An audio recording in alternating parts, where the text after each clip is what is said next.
Hörmətli kanal izləyiciləri, yenidən sizi salamlayıram. Bugün, yəni 10 may tarixində DİM tərəfindən təşkil edilmiş sınaq imtahanının suallarını izah edib YouTube kanalımıza yüklədik. Bu isə yenə də bugün təşkil olunan OTK tərəfindən təşkil edilən yazılı tələb olunan sualları görürsünüz və onların izahını edib yenə də sizinlə bölüşəcəm. İlk olaraq baxırıq 88-ci sual və elə bu sualda yenə də Flowcarton proqramında göstərəcəm ki, daha rahat görə biləsiniz. Nəyə baxırıq? Fikir veririk ki, burada necə işləyib? İlk başda baxırıq ki, bu bir hasildir. Alınan qiymətləri bir-birinə vurub. Bunu buradan seçim edək. Və görürük ki, 59-a qədər gedib 1-dən başlayıb deyə bilərik. I bərabərdir 1-dir. Yəni, nə qədər ki, I kiçik bərabərdir 59, bu proses gedib. Hər dəfə 1 plus x, sonra 3. Görürük ki, bu 2 vayda artıb, plus 2. Sözsüz ki, bunlar 2 artıq gedir və yaxşı tərəfə budur ki, elə qüvvət də 2 artıb. 1, 3, 5 belə gedir. Və bir dəfə müsbət, bir dəfə də mənfi olduğunu da burada görmüş olursunuz. Deməli, bunu da nəzərə almalıyıq. Bundan ötürü bizə nələr lazımdır? Gəlin burada yazıram. Deməli, ilk olaraq bu proqrama xas declare bura əlavə elədik. Bunun davamında input dedik. Input dediyimiz x-dir. N-i daxil eləməyəcək. Çünki N onsuz deyilib 59-a qədər gedəcək. Amma bizə lazım olacaq burada bu ifadələri burada yazırıq. I bərabərdir 1-dir. Qeyd edirik. Sonra və başlanğıc qiymət 1-dir. Burada müsbət və mənfini də nəzərə alacağımıza görə bunu da gəlin belə bir dəyişən götürək. K bərabər 1 götürək. Birazdan bunun nə demək olduğunu tam aydın olacaq yəqin ki. Dövrümüzün şərti bu şəkildədir. I nə qədər ki kiçik bərabərdir 59. Bunu yazdıq. 59-dan kiçik bərabərdirsə bu proses yerinə yetirilmiş olsun. Hansı proses onu indi burada yazacağıq. Deməli, həmin bu ifadəni yazacağıq belə. P bərabərdir. P vuraq. Görür ki, bir hasildir. Və 1 plus 2 sonra 3'dür və həmin bu i'dir də, yəni 1 dediyimiz, bunu da burada yazırıq. I üstə gələk x, bunun da üstündə i. Bu şəkildə yazırıq. Amma növbəti dəfədə mənfi olacağını düşünsək, o zaman biz belə bir şey yazmamız lazımdır. K vuraq. Bu şəkildə yazmalıyıq. X üstü i. Yəni bunu belə yazıram, hətta daha belə aydın olsun sizin üçün. Yəni x üstü i-ni belə yazırıq. Bu proses hara qədər gedəcək? Nə qədər ki i 59-dan kiçik bərabərdir. O zaman da təbii ki biz i-ni də artırmalıyıq ki, gedib 59 olsun və ondan sonra da proses dayansın. I plus 1. Burada yazırıq. Baxıq və burada ən nəhayət p-ni çapa versək, p-ni bu şəkildə çapa verdik. Nəticəmiz hazırdır. Deməli, burada da qeyd edə bilərik. X istifadə edirik, i istifadə edirik və p istifadə edirik. Bu qiymətləri də burada göstərmiş olduq. Bu, həmin bu sualın, deyək ki, izahı idi 88-ci sual. 89-cu suala baxsaq, bunu save edə bilərik. 88-ci sual, belə yazaq. 88 OTK. Bizə lazımdır 89-cu sualda yazmaq. Bunu da gəlin burada baxaq.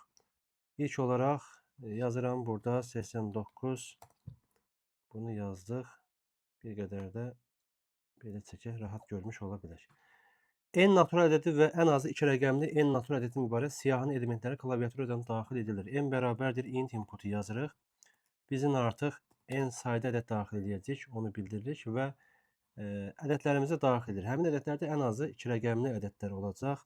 Belə yazıram. For i in range. Bunu yazdım. N yazıram. 0-dan N-ə qədər deməkdir bu. Və artıq biz ədəd daxil edirik. A bərabərdir int input. Bu ədədi daxil etdikdən sonra ilk və son rəqəmlərinin cəmi, həmin daxil etdiyimiz ədədin ilk və son rəqəmlərin cəminə baxacağıq ki, bu təkdir, yoxsa yox. Əslində, buna da fərqli yanaşmalar edə bilərik, amma mən belə bir şey yazıram. Yazdığımız bu ifadənin t bərabərdir str a deyirəm. Bunu parça-parça yazacağım ki, hər kəsə aydın olsun. STR A. Artıq A ədədimizi biz STR-ə çevirdik. Ona görə çevirdim ki, mən bunun ilk və son rəqəmini istifadə edə bilirim. Və bilməliyik ki, T-nin 0-cı indeksdən duran elementi ilk rəqəmidirsə, T-nin mənfi 1-ci indeksdə duran elementi isə onun son rəqəmidir. Bu ifadələr amma STR tipində olduğuna görə yenidən int-ə çevirməliyik. Və bunu da həmçinin int-ə çeviririk və bu şəkildə. Bunları cəmlədik və həmin bu cəmin tək olub olmadığına baxacağıq. O zaman yoxlayacağıq ki, əgər bu cəm, bunu da bir mötərizə açırıq və gəlirik burada, yoxlayırıq. Faiz 2 bərabərdirsə, təkdir, yəni 1-dirsə, o zaman bir dənə siyahıya həmin bunun indeksini atacağıq. İndeks dediyimiz isə i-dir. O zaman bir dənə də k bərabərdir belə bir siyahı açdıqsa, k.append i-ni yazın. Və baxaq görək ki, biz həqiqətən istədiyimizi əldə edə bildikmi? Print k yazıram burada. Tək olan elementlərdən, indekslərdən yeni siyahı düz başa düşdüksə bu şəkildə istəyirdi. Yəni 5 dənə ədəd daxil edirəm. 149, daxil edirəm 148, daxil edirəm belə bir qiymət və 2560, daha doğrusu 1564 yazaq. Hətta belə bir qiymətdə olsun, fərqi yoxdur. Və eyni zamanda da 27 yazıram. Baxırıq, 5 dənə ədəd daxil edik. 149, 1 ilə 9-un cəmi 10 eləyir. Cüt olduğuna görə işləmədi. 148-ə baxsaq, 1 ilə 8-in cəmi 9 edir. 9 təkdir və birinci indeksə duram. 149 sıfırıncı indeksi idi. 2, 8 cütdür, keçdik.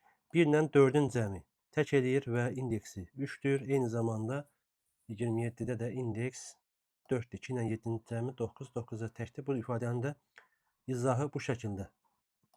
Və keçə bilərik. 90-cı sual informatika sözü ilə başlayan və aralarında bir boşluq olmaqla sətir daxil edilir. Sətirdəki A hərflərinin sayını sözlərin sətirdə düzüldüyü ardıcıqla yanaşı yazdıqda alınan ədədi çapa verən. Deməli, burada da belə bir iş görəcəyik. Gəlirik. 90-cı sualı bu şəkildə yazaq. Deməli, birinci növbədə n bərabərdir input. Artıq mən bir sətir daxil edim. Bu sətirdəki hər bir sözü ayırmalıyam və ayırmaq üçün də bizə n bərabərdir elə n.split möhtəşəm bir iş görən bir funksiyamız var. Splitdən istifadə elədim. Artıq hər bir sətrin hər bir sözünü ayırıb atdım siyahıya. Baxaq istəyirsiniz. Buna aid dəfələrcə nümunələrimiz var. Məsələlər işləmişik və yoxlasaq, deyək ki, buradakı nümunəni fikir versək, informatika, hələ ki belə yazaq, dərsləri yazaq, enter vurdığımızda görürük ki, bunlar ayrı-ayrı siyahıda element kimi görmüş oldu. Əla. Ayırandan sonra isə çox rahat olacaq bizim işimiz. S bərabərdir bir boş sətr götürür ki, həmin o indeksləri yan-yana, daha doğrusu A-ların sayını yan-yana düzəcək. O zaman for i in n deyirik. I isə həmin elementlərdir. Yoxlayacaq ki, if-ə ehtiyac yoxdur. Çünki olmayanda belə 0 verəcək. i.count həmin o i sətrin içərisində A-ların sayına baxacağım. Həmin bu A-ların sayı neçə dənədirsə, o zaman belə bir şey yazır. S bərabərdir. S üst-üstə gələk. Amma bunu da biz nə edəcəyik? STR-ə çevirək ki, rahat şəkildə bu işləsin.